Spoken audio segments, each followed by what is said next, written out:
never, never die. Never, never die.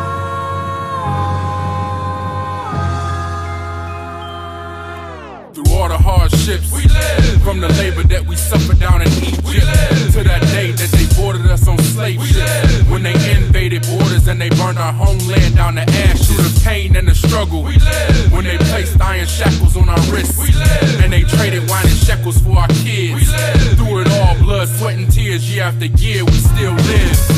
We were marked as the Father's elect and spared from the hands of death. Covered by the blood covenant, the reconnection of the lost olive branch. We were marked as the Father's elect and spared from the hands of death. Covered by the blood covenant.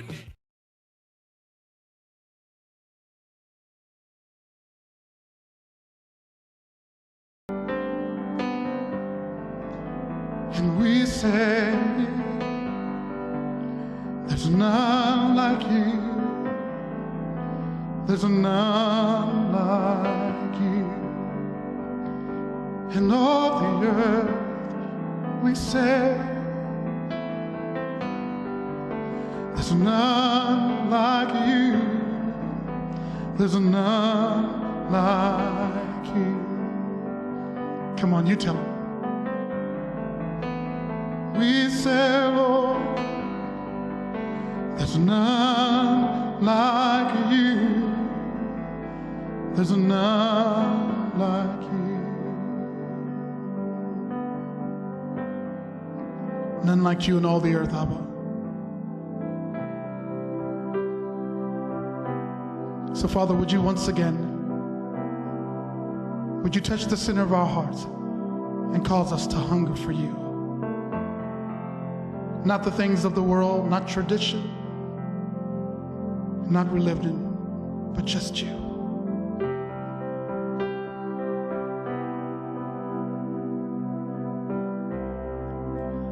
Father, do it again. Touch my heart so I will worship you. So I will worship you. Come on, don't be ashamed to ask. And we say, Father, do it again. Touch my heart so I will worship you. So I will worship you and not be ashamed to say it. We say, Yeshua, do it again. Touch my heart so I will worship you. So I will worship you. This is our prayer, Father, is once again that you would cause life to flow within us, that we will desire you more than anything else in the world.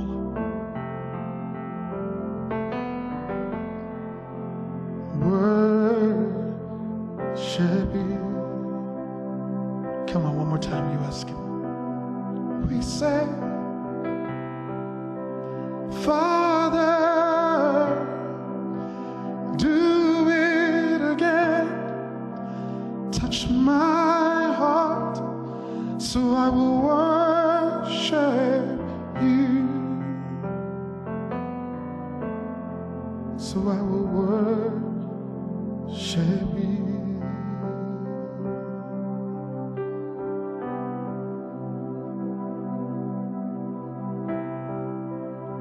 Father, we love you more than anything in the world. So in this moment of time, would you draw us into your secret place so that once again we will be touched by your presence, drawn into your loving arms again, and not be ashamed to lift our hands and just worship you. Let's go to Nehemiah chapter 8.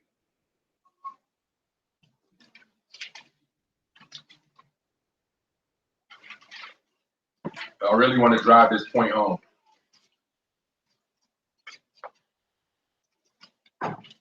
It's a few open seats. Feel good to say that. There's some more chairs over here too. Y'all need some more chairs over there? Any chair? Stay over there.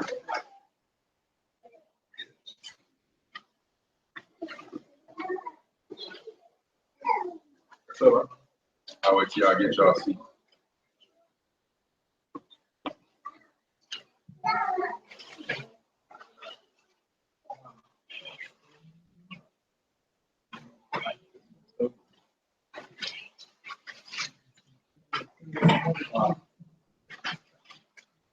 Wow.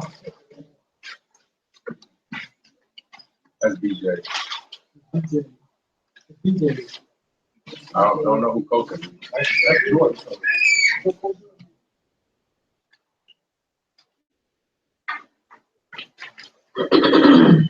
All right, y'all good?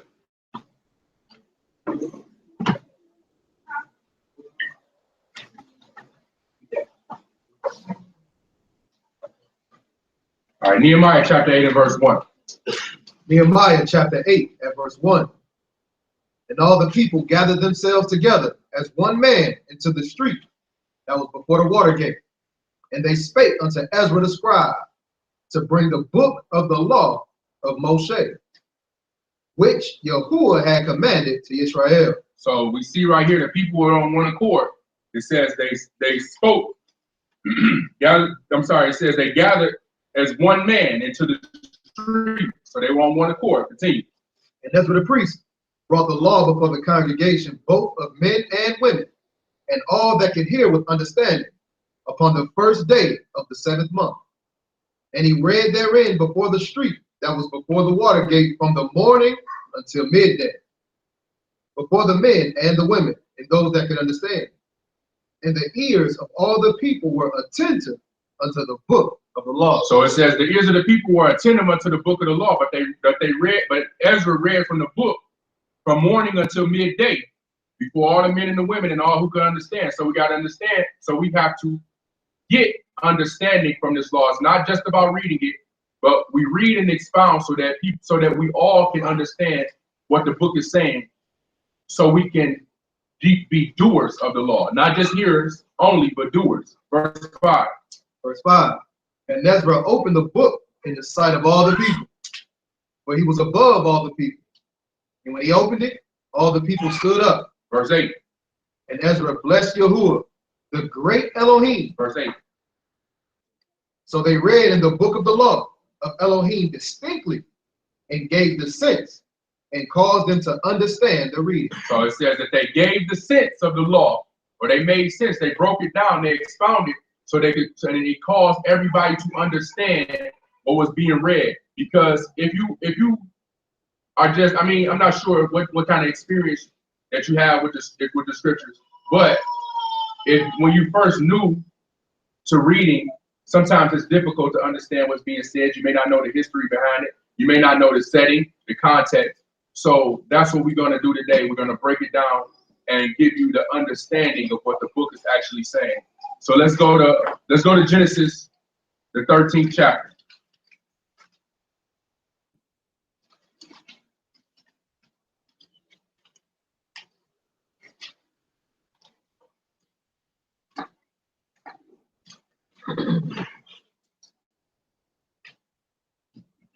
Genesis, or Bereshit, chapter 13 and verse 1.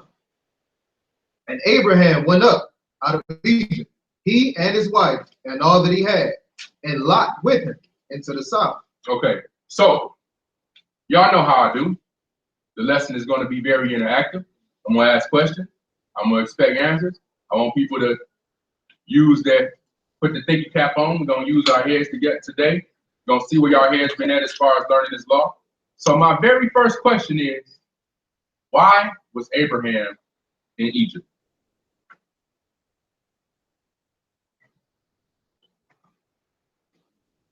My man. Other than famine. Let's go to Genesis 12. 12 and verse 9. He beat you to it? I heard you. I heard you. Yeah. Did you say famine too? Oh, he only said it because he heard it. Oh, okay. Bereshit, chapter 12 and verse 9.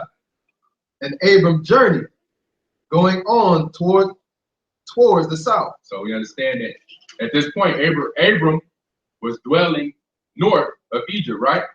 Go ahead. You'll see why this is kind of, I didn't say extreme importance, but you'll be able to picture in your mind the fact that they're actually going from south to north, east and west, and all this stuff. Go ahead. There was a famine in the land, and Abram went down into Egypt to sojourn there, for the famine was grievous in the land. So it was a real bad famine in the land, and because of this famine, Abram went south into Egypt. And we gonna get, and I know other scriptures, we know that this is a reoccurring theme, right? Abram went south because of the famine. He went into Egypt. Jacob and his sons, they went into Egypt because of the famine. Who else? Who else went into Egypt because of the famine? Actually, Jacob and his sons went. Well, Jacob actually went into Egypt. No, Isaac also went into Egypt because of a famine. And we're gonna see why. Like, we're gonna pull some stuff from this 13th chapter of Genesis, and we're gonna see why when the famine comes, why did everybody go into Egypt? Back to Genesis 13 and verse 2. Genesis 13:2. And Abram was very rich in cattle, in silver, and in gold. And he went on his journey from the south even to Bethel. All right there. So Abram had silver, gold. He was rich. He had cattle. How did he get it? The king gave it to him? Anybody else? Which king gave it to him? Melchizedek. Melchizedek? Who else? You have something else to support? You said for obeying the law? Anybody else? Is he born in the money? Did he hit the big game? Let's see where Abraham got his bread from. Let's go to Genesis. Let's go back to chapter 12 and verse 1.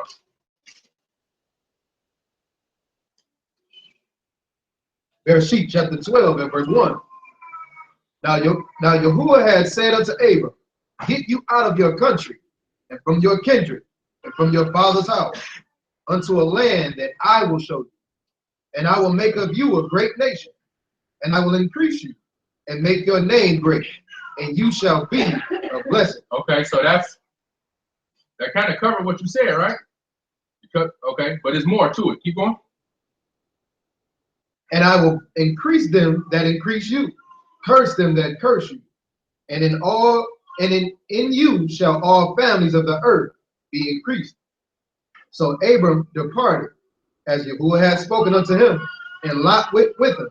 And Abram was 75 years old when he departed out of Haran. And Abram took Sarah, his wife, and Lot, his brother's son, and all the substance that they gathered, and the souls that they had gotten in Haran, and they went forth into the land of Canaan. And into the land of Canaan they came. Okay, so what happened is when they went into Haran, they had a lot of substance. They got cattle, and basically when you have cattle, you got livestock, you get money. But they had land and they had cattle, and they had substance, which is partly how Abram obtained his riches, right? But I got another question. When I was reading this was a point that kind of stood out to me when it talked about they were in the land of Haran, right? Anybody know who Haran was? Haran? He was Abram's brother, the son of Terah. He was his brother. So let's go to Genesis 11 and verse 26.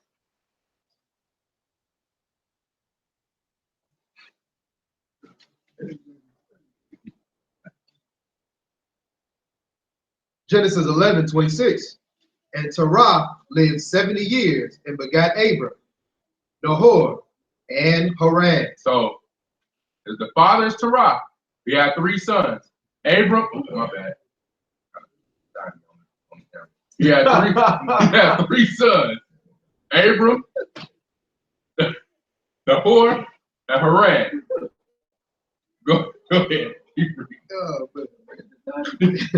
Now these are the generations of Terah. Terah begat Abram, Nahor, and Haran. And Haran begat Lot. Okay, so we all familiar with Lot, right? Sodom and Gomorrah, we're going to read more about it. But Haran was Lot's daddy, Abraham's brother. So Lot was actually Abraham's nephew, like the scriptures say. Keep going. And Haran died before his father Terah in the land of his nativity, in Ur of the Chaldees. And Abram and Nahor took them wives.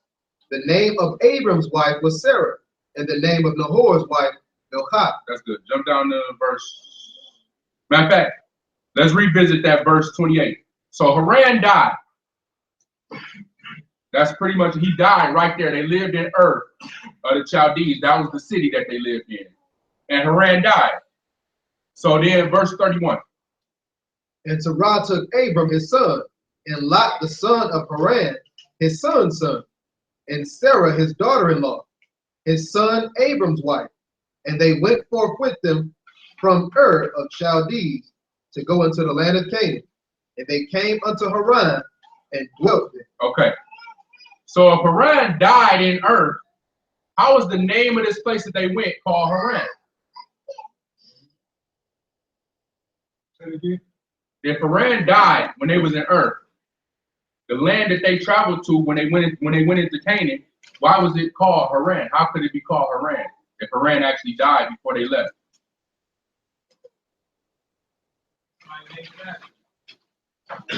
Who would name it after him?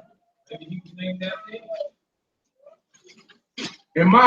To me, what makes sense is if Terah took his whole family and moved there and settled in the land, why wouldn't he call it after his dead son and dedicate it to him? There's 2 Harans. Where's the other one? You gotta remember, this like. Yeah, but that Caleb came way down the line. Yeah. Right. Caleb came way after. Right. He was born in Ur and he died in Ur. So, and you gotta understand too, this is like right after the flood and the Tower of Babel split and went into different lands. So the land that they went and dwelled in Haran, nobody was there. But that's just an opinion. That's just something that I saw and felt like I wanted to, just bring out, just to get y'all to think, get the blood flowing through the brain. But back to the topic, where Abraham got his money from. Let's go to Genesis 24 and 34. Genesis, or Bereshit, chapter 24 and verse 34. And he said, I am Abraham's servant, and Yahuwah hath increased my master greatly, and he is become great. He hath given him flocks and herds, and silver and gold, and men servants and maid servants, and camels and donkeys. That's good. So like what Sister Portia said, the Most High increased Abraham. He was given this stuff because he was faithful unto the Most High, and we're gonna see even more of this, an example of this as we go on through the chapter. But let's go back into Genesis 13, verse 3. Bereshit, chapter 13 at verse 3. And he went on his journey from the south, even to Bethel, unto the place where his tent had been at the beginning, between Bethel and Hai, unto the place of the altar, which he had made there at the first. And there Abram called on the name of Yahuwah. That's good right there. Let's jump over to Genesis 12 and verse 8, because we're going to see just to show you Abraham's journey as he went through this particular place, down into Egypt, and then he came back to the same place that he named Bethel, which means house of El. Go ahead. And he removed from thence. This is Bereshit chapter 12 and 8. And he removed from thence. So when he said he removed from thence, which means he left there. After the Most High told him to leave, he left. Go ahead. Unto a mountain on the east of Bethel, and pitched his tent, having Bethel on the west, and Hai on the east. And there he builded an altar unto Yahuwah, and called upon the name of Yahuwah. Okay, so it's this, we see the same, he in the same exact place. Genesis 12 is when he actually built the altar. Genesis 13, he actually traveled back to where he built the altar. But in that, when he was in this same exact place, he did the same exact thing, which is what? Both verses say he did something in particular when he was in this place where this altar was in between Bethel and Ai. Say again? Called on the name. Some a little more than pitched his tent. I can't hear you. Okay, there you go.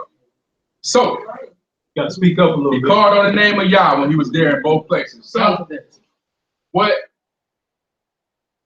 immediately this brings to mind for me is Exodus 6 and 3. Let's grab Exodus 6 and 3.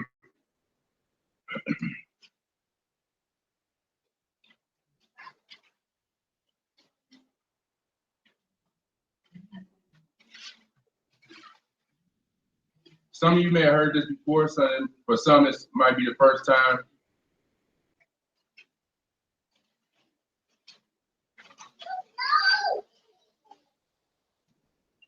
Exodus or Shemot chapter 6 and verse 3.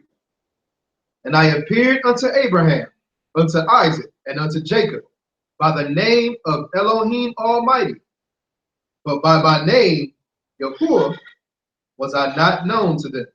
So, you will have people that use this verse in particular to say, see, Abraham, Isaac, and Jacob, they didn't even know the name of the Most High. The Most High didn't reveal his name until Exodus, the 15th chapter. But we just saw in Genesis, that's Exodus, the 3rd chapter, chapter 3, verse 15. But what we just saw in Genesis is that Abraham in 2 different places called on the name of the Most High, called him by name, right? So let's read the same verse out of the Hallelujah Scriptures. Exodus 6 and 3. Shemot chapter 6 and verse 3. And I appeared unto Abram, to Isaac, and to Jacob as El Shaddai, and by my name Yahuwah, was I not known to them? So he said, so in the Hallelujah Scriptures, he's saying, he's saying that I appeared unto Abraham, Isaac, and Jacob as El Shaddai, or as El Almighty, right? But by my name was I not known to them? It's a question. He poses a question. And how you know it's a question? Because if you read the next verse in context, what does it say? And I also established my covenant with them. And I also established my covenant with them. Why would he say he didn't do something? And in the next verse say, and I also did something, right? In context, he's telling you, of course, by my name, was I not known to them? Like we got the evidence in Genesis that show that Abram called the Most High by name. And he's saying, I also established my covenant with them. Now you telling me that the people who the Most High established his covenant with didn't know his name? Go to Abraham. Exactly. Not only that, let's go to Psalms 145 and 18. Right? Abraham and the Most High was boys. Like that was his man. Psalms 145 and verse 18. Psalm for Telahim 145 and verse 18. Yahuwah is near unto all them that call upon him, to all that call upon him in truth. Is near to them that call upon him in truth. So the Most High chose Abraham to be the father of many nations. every major religion, Christianity, Islam, and Judaism, right? They all considered to be what? What do they classify all three of them as? Anybody know?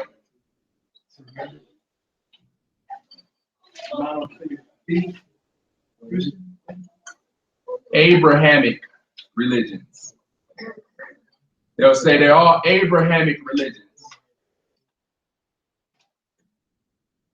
So they're classified as that because all three religions are based on the fact that the Most High chose Abraham. Islam, Christianity, and Judaism, all based on the fact that the Most High chose Abraham.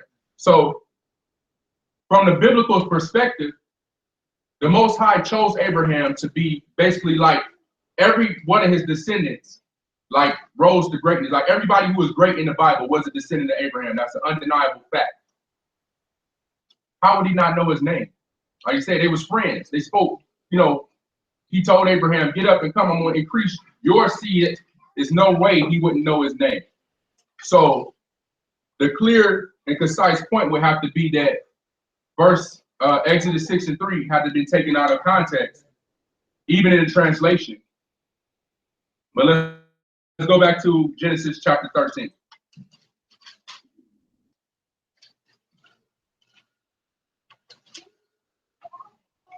Verse 5. Genesis, or Bereshit, chapter 13 at verse 5. And Lot also, which went with Abram, had flocks and herds and tents, and the land was not able to bear them, that they might dwell together, for their substance was great, so that they could not dwell together. And there was a strife between the herdmen of Abram's cattle and the herdmen of Lot's cattle. And the Canaanite and the Perizzite dwelled then in the land. And Abram said unto Lot, let there be no strife, I pray you, between me and you, and between my herdmen and your herdmen, for we be brethren. Let's do it there. So they couldn't live in the same spot because they both had too much stuff. They had cattle. Cattle need to graze. There wasn't enough land for them both to live in the same area and for all their cattle to be able to graze and drink water. There wasn't enough resources in the land. So they got to fighting over it. The people who took care of the cattle got to fighting with each other about it.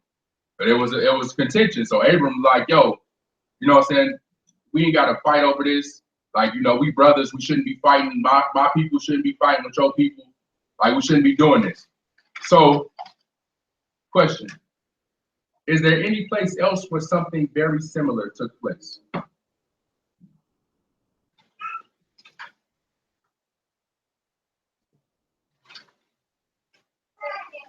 Is there any place else in Scripture where something similar to this took place? You got one up.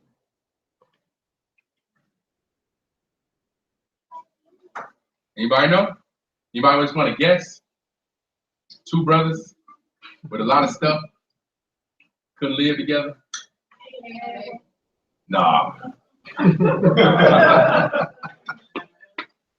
Shem and Ham? You say Shem and Ham? No. Say again? Right on the button. That's my mom. Let's go to Genesis 36:6.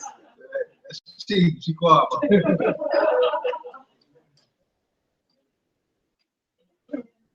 36:6.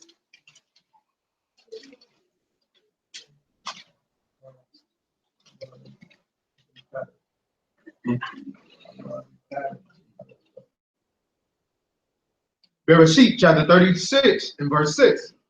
And Esau took his wives and his sons and his daughters and all the persons of his house and his cattle and his beasts and all his substance when he had gotten to the land of Canaan, and went into the country from the face of his brother Jacob. So Esau separated from Jacob because he had, well, that's verse 7. For their riches were more than they might dwell together. And the land wherein they were strangers could not bear them because of their cattle.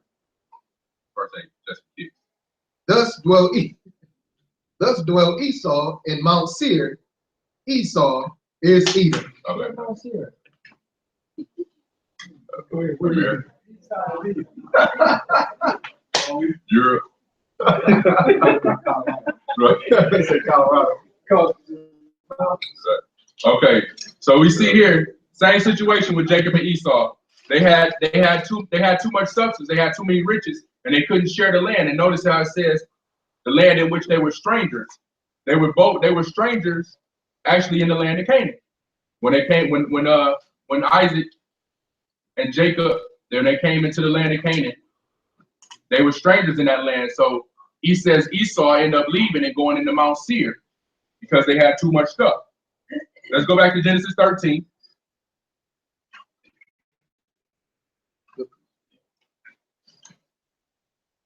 And verse, where do we stop? No. Let's go back to verse 9. Genesis 13:9. Is not the whole land before you? Separate yourself, I pray you, from me. If you will take the left hand, then I will go to the right. Or if you depart to the right hand, then I will go to the left. So this is Abraham telling Lot, like, man, we shouldn't be fighting.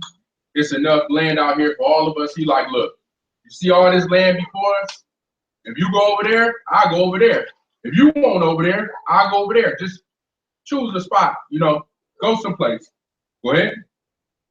And Lot lifted up his eyes and beheld all the plain of Jordan, that it was well watered everywhere. Okay. Now this verse right here really was, I liked it. I liked it because it was a lot of information there, and it kind of put my mind, in other places. But we'll address it. Go ahead.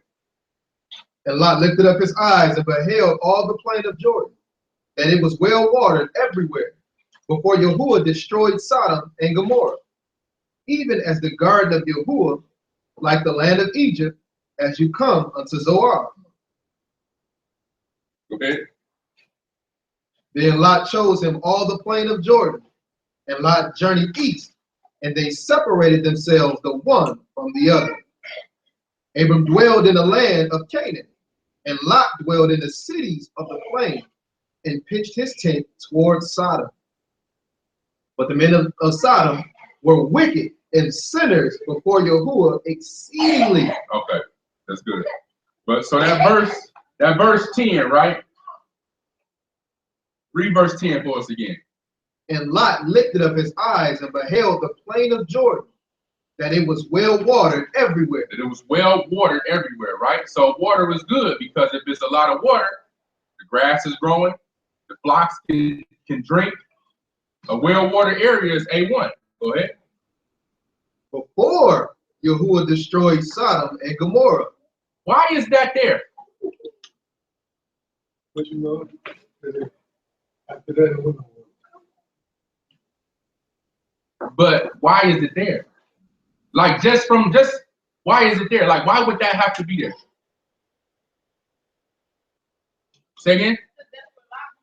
That's where Lot moved to. But what I'm saying is, why does the text say this was before Sodom and Gomorrah got destroyed?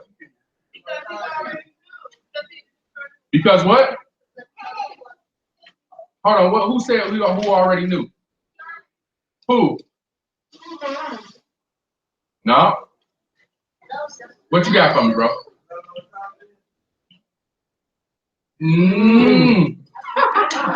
What you got, sis?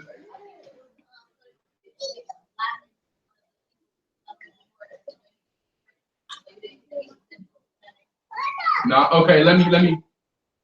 You take that. Let me. You hold on, tell me what you got.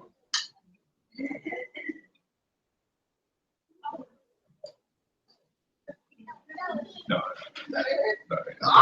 What you got for me? What you got? Dang, y'all married, huh? Yeah, I guess so. He just said the exact same thing.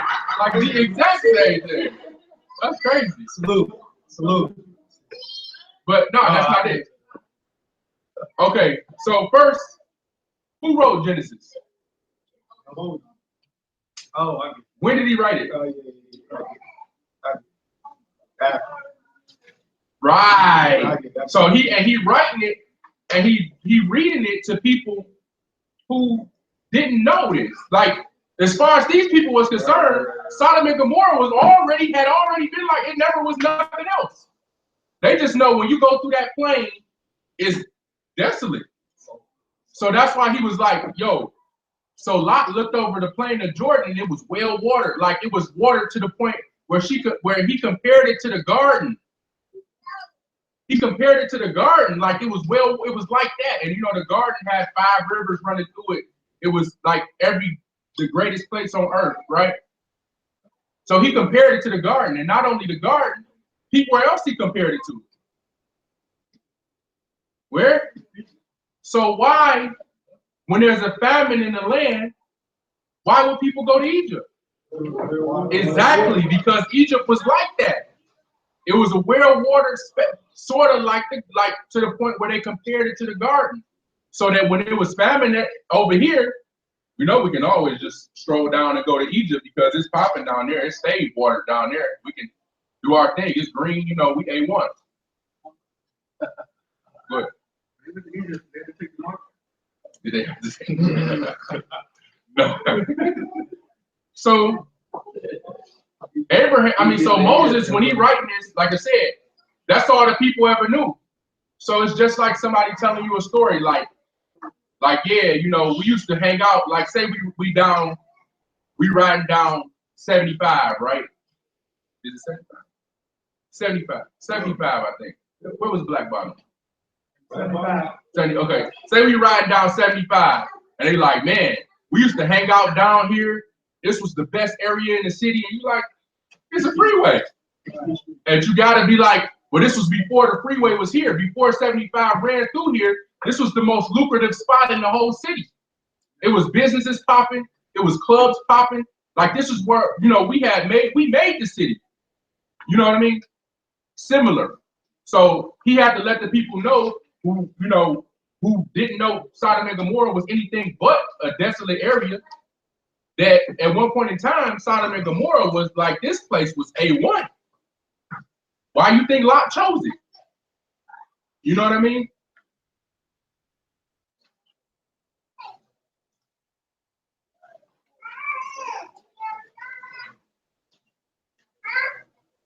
Oh, that too.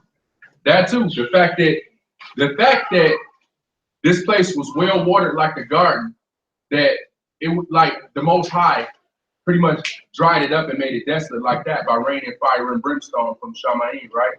He had to, like, the fire and brimstone had, like, the fire had to be so severe that it totally wiped out this whole plain that was like an area that was compared to the Garden of Eden. It's like astounding to me. Like I said, that verse really was like, wow, when I read that. I don't know if I ever had read it before or read it in that capacity. But another question. Was Sodom and Gomorrah the only cities that were destroyed?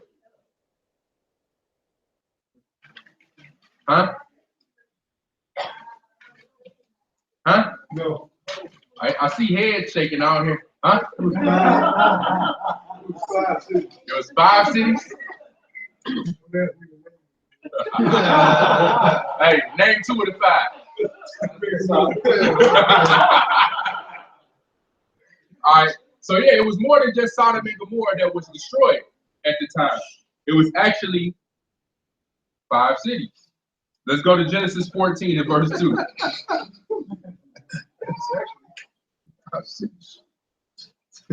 Genesis, or Bereshit, chapter 14 and verse 2.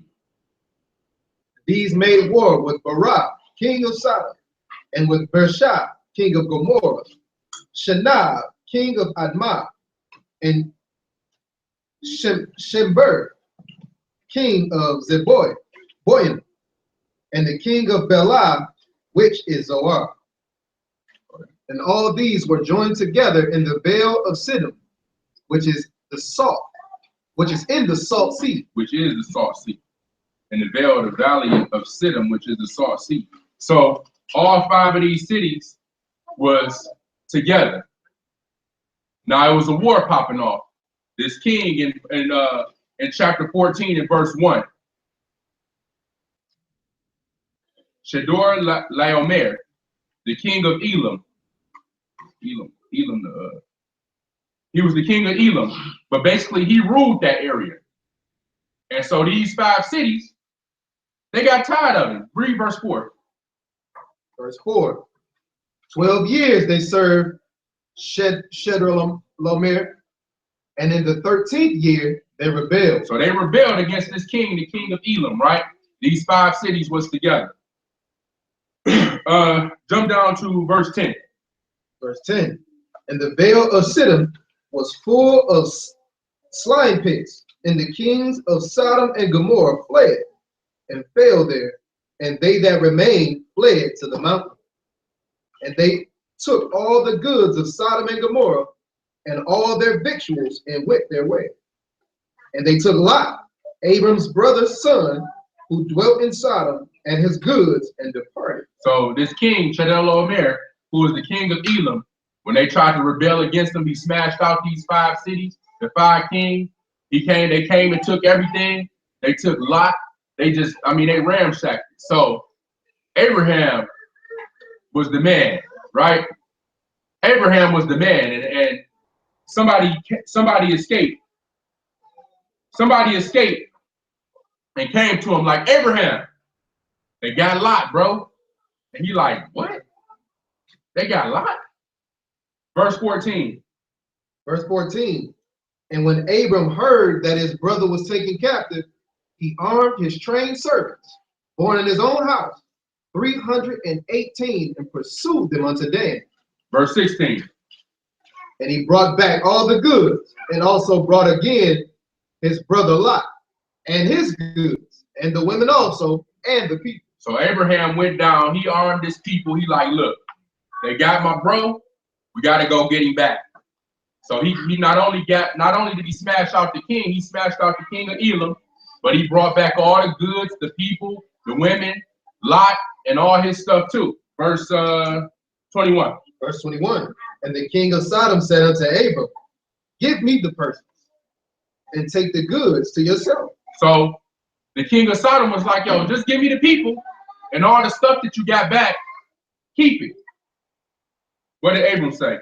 And Abram said to the king of Sodom, I have lifted up my hand unto Yahuwah, the Most High Elohim, the possessor of Shamayim and earth, that I will not take from a thread even to a shoe latchet, and that I will not take anything that is yours, lest you should say, I have made Abram rich. So he like, yo, you can have all these goods, Abram, take it all. Abram like, nah, I'm good. Like, hand to the Most High, I'm straight. Because if I take any of this stuff, you're gonna be like, I made Abram rich. The reason Abram got all that stuff is because of me anyway. So why wouldn't Abram want the stuff? Like, what was it about the king of Sodom why he wouldn't want the stuff? Was the king of Sodom, was he a straight up dude? Was he a righteous dude? He was wicked, right? Go back to you said verse 12. Read. And Abram dwelled in the land of Canaan, and Lot dwelled in the cities. Oh yeah. I was going to go. Okay, yeah, go ahead. And Lot dwelled in the cities of the plain, and pitched his tent towards Sodom. But the men of Sodom were wicked and sinners before Yahuwah exceeding. So you think Abraham ain't know that these people was wicked? He like, nah, I'm good. I personally think the only reason he went and did what he did was because of Lot. If it wasn't because of Lot, he wouldn't even worried it. Like, y'all, that's on y'all. Y'all, right? That's why he was like, I'm straight. He didn't want to have to owe my man nothing. He didn't want to be in league with him. He didn't want nothing to do with him because he dealt with the Most High. Verse 14, Genesis 13:14. Genesis chapter 13, verse 14. And Yahuwah said unto Abram, after that Lot was separated from him, lift up now your eyes and look from the place where you are northward and southward and eastward and westward. For all the land which you see, to you will I give it, and to your seed forever. And I will make your seed as the dust of the earth, so that if a man can number the dust of the earth, then shall your seed also be numbered. That's good. So after Lot left and went into Sodom, right? He like, look at everything else in every direction. I'm going to give it to you and to your seed. Don't even worry about Sodom. We got plans for that. But everything else, I'm going to give to you. Don't need no question. Let's go to Genesis 26:1. So we can see we can see this thing play out.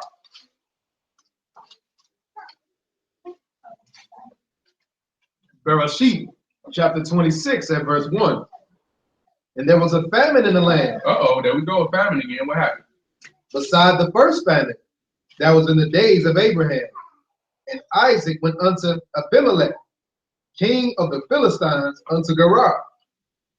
And Yahuwah appeared unto him and said, Go not down into Egypt. Dwell in the land which I shall tell of you. Sojourn in this land, and I will be with you, and will increase you. For unto you and unto your seed will I give all these countries, and I will perform the oath which I swear unto Abraham your father. Okay, so we see the same thing, the same covenant that was made with Abraham. Once Abraham was gone, the Most High, made the same covenant with Isaac. Like, yo, I'm gonna uphold the covenant that I made with Abraham to give you all this land, all your seed, y'all good. But it was the same situation. It was a famine in the land. Isaac went down into Egypt because of the famine. Read verse 4. And I will make your seed to multiply as the stars of Shemaim, and will give unto your seed all these countries, and in your seed shall all the nations of the earth be blessed. Verse 5.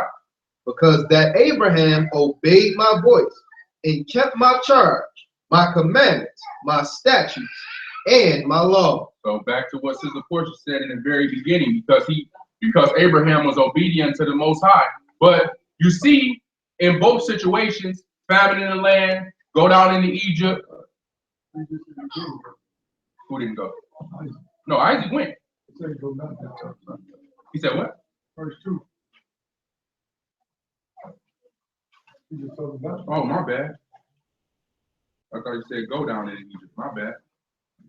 Okay, yeah, because verse 6 said he dwelt in Gerar with the Philistines with the king of the Philistines. But So he can take care. right. But the situation still, the pattern is the same in this. When Abram went down into Egypt, what happened? If anybody can recall. He was with Sarah, his wife, right? And what did he tell? Who did Abram tell everybody that Sarah was? His sister. So that because he like, yo, if I say you my wife, they gonna kill me and they gonna take you. So let's see what Isaac did. Verse 7. And the men of the place asked him of his wife, and he said, She is my sister. For he feared to say, She is my wife, lest, said he, the men of the place should kill me for Rebekah, because she was fair to look upon. So it's like they said, the same pattern. He like, yo, she my sister. Where do you think Isaac got it from? The only son, the firstborn son of Abraham. You think Abraham? Like, man, I remember me and your mama first got together. We went down into Egypt. It was crazy. I had to tell them people she was my sister. I thought they was gonna kick. You know what I'm saying? Abraham taught him the story. So when he went down, he in Gerar with the Philistines, he like, who was old girl? Oh, that's my sister. You know what I'm saying? The same situation right back. Who was old girl? Right. Let's go to Genesis 32.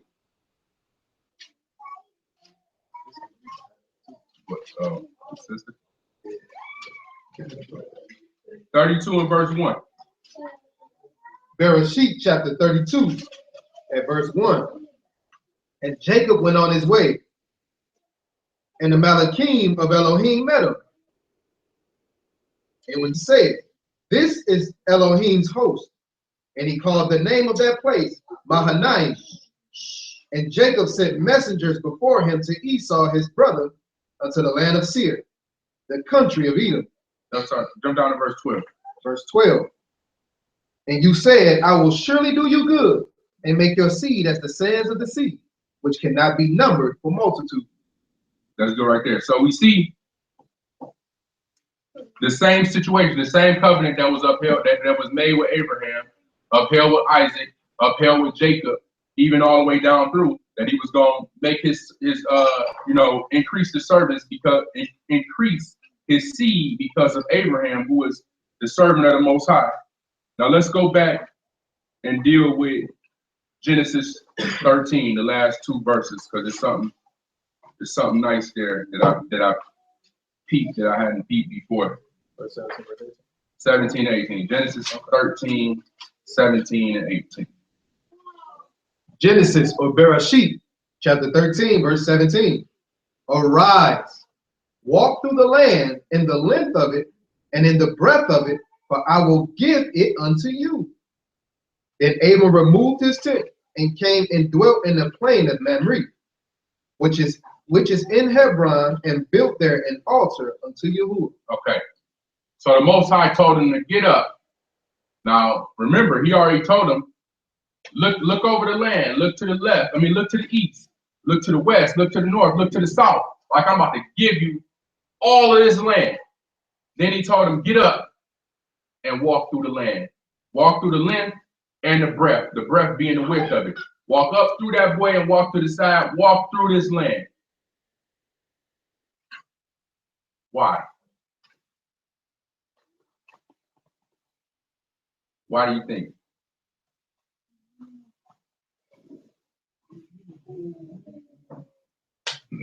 What would be the point? So he would know the land. That's good. Say again. Could be, but we know it was Canaanites that was like they was dwelling in the land. Canaanites and parasites dwelling in the land. Well, that's what your pop just said. That could be, but I looked at it from a precept. Is there any other place in the book where somebody or bodies? Not the Satan thing, not the up and down and to and fro. I thought about that too, but I didn't want to compare Abraham to Satan. But where somebody or somebodies actually walked. Children of Israel, right? But why did the children of Israel walk through the land? That was the question I had to ask myself. We know it was a punishment, right? Kinda. Let's go to Deuteronomy chapter 8 and verse 2. And actually, we just about done. We are. Deuteronomy 8 and 2.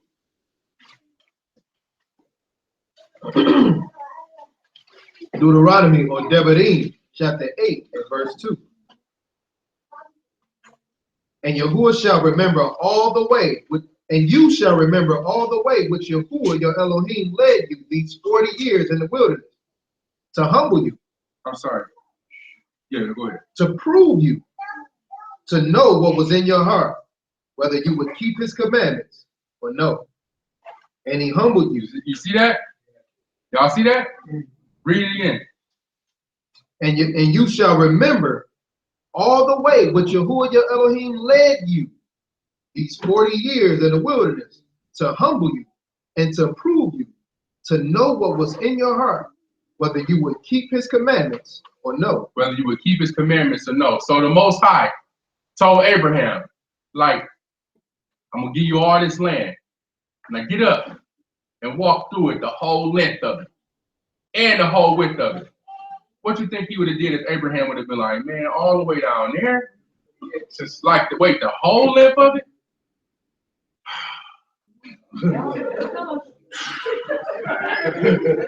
Like, man, that's a long way. Right. In these shoes? Just take these right.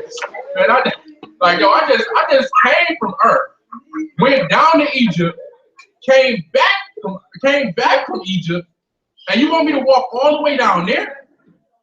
You know what I mean? And you know what I'm saying? So, and the Most High telling him, like, I'm about to give you all this stuff, but I want to. So the same thing that it's saying here in Deuteronomy chapter 8 and verse 2, when it says, led you through the wilderness these 40 years to humble you, to prove you, and to know what was in your heart, whether you would keep my commandments or not. Right, exactly. It was like the same situation. Like, let me see how you gonna react if I tell him to walk all the way down there and then walk all the way down there. And you know, but that's part of the reason why he chose Abraham, right? Abraham probably got up and did it no problem. Like, heck yeah, I remember when I was sleeping on my daddy's floor and he had idols all in the living room. Like, I don't care where you want me to go. Like, I'm gone. You know what's smooth about that? The fact that he was giving him so much and asked of him so little. All he did was told him to walk. Right. That was it. All he did was told him to walk. And I'm about to give you all of this. You know what I'm saying? Just go where I tell you to go. Just do what I ask you to do. And then, like the scripture says in Hebrew, it says that by faith, Abraham was tried when he was, you know, asked to sacrifice Isaac. But also, this is faith and trial as well. You know what I mean? It was by faith that Abraham got up and did what he was asked to do. That he got up and left his father's house. Look, Abraham, get up out your father's house. He an idol worshiper. Get up out of there. Go, just go. I'm gonna tell you where to go. Why you going? Right, you know what I mean? Like what? Like that's faith right there.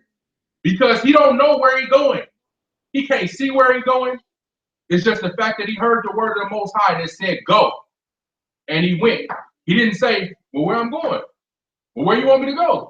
Should I pack a lunch? Do I take? He just got up and went. Right? That's faith right there. Right, exactly. He just got up and went. That's faith right there. But what happened as soon as the children of Israel got in the wilderness? As soon as they got out there, like, man, did we come out here to die? We ain't got no meat. We ain't got no food.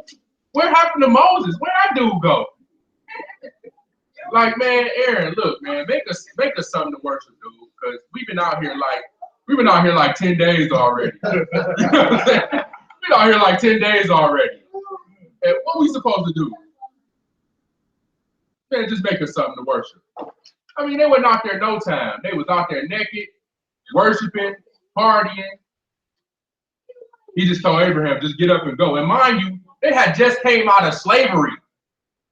They was just enslaved for 200 and some years. At least we had flesh pots. Right. And we had as much meat as we could eat. Y'all was just enslaved in harsh labor for hundreds of years. Right. You know what I mean? And all these doggone miracles, the 10 plagues that popped off, the splitting of the Red Sea, and they couldn't, you know. Right, exactly. Everything that happened. And you couldn't chill. But then on the same time, so like you see two sides of the same story, right? So when you hear the word of the Most High, right? Or you read, let me say that, you read the word of the Most High and you get to contemplate, well, do it really say that? Well, should I really do this? Well, it's the same situation, because now when it comes to the word of the Most High, yeah, we got the Ruach. The Ruach deal with us to help us to rightly divide the word of truth, right? So we got the word right here. And when we deal with it from the standpoint of, when we read it, it's not about asking questions. Like, it's when you read it and you understand it, you do it. It's not like, well, should I really? What is it really? What is it? Nah, the words say it, do it, period. Two sides of the same thing. And you see Abraham and how he was increased mightily. I mean, to the point where his son and his son's sons and his son's son's sons, because of the covenant that was made with Abraham. He was about to wipe out the whole nation. And Moses like, yo, remember what you said to Abraham? He's like, yeah, I got it. And he was like, all right, I'm gonna chill. Because of that. So that just let you know what place that Abraham had in the Most High's heart. But it wasn't because, what was special about Abraham? What was special about Abraham? What was different between Abraham and his brother? He was obedient. 100% obedient. You don't see where he asked no questions. He was obedient. I mean, I ain't saying, well, I guess when he went to destroy Sodom and Gomorrah, he was like, yo, would you spare him if this? You know, but I'm talking about where he questioned what the Most High told him. You know, even when he told him in your old age you was gonna have a son. Yeah, but you know how women are. I just said that out loud. Trying to stay on the good. But nah, because he listened to his wife. But he didn't question the word of the Most High. The wife told him to do it, and I hold on. Right. That's what I thought. If they lost trust and patience. He found it because I thought. Yeah, His wife told him. His wife told him to do it. One of those scenarios, But I he was told to listen to it. Right. Exactly. That's what I thought. The only when she he was told to listen to her, he sent his son away. Right. Sent Ishmael away. They said Ishmael. That's what it was. So that was that. Right. Yeah, that's what Wasn't against it, was it? It was. Hey. He ain't get in trouble. So, is there anybody got any questions? Any questions about any of the stuff we covered? Questions, comments? What your brothers think?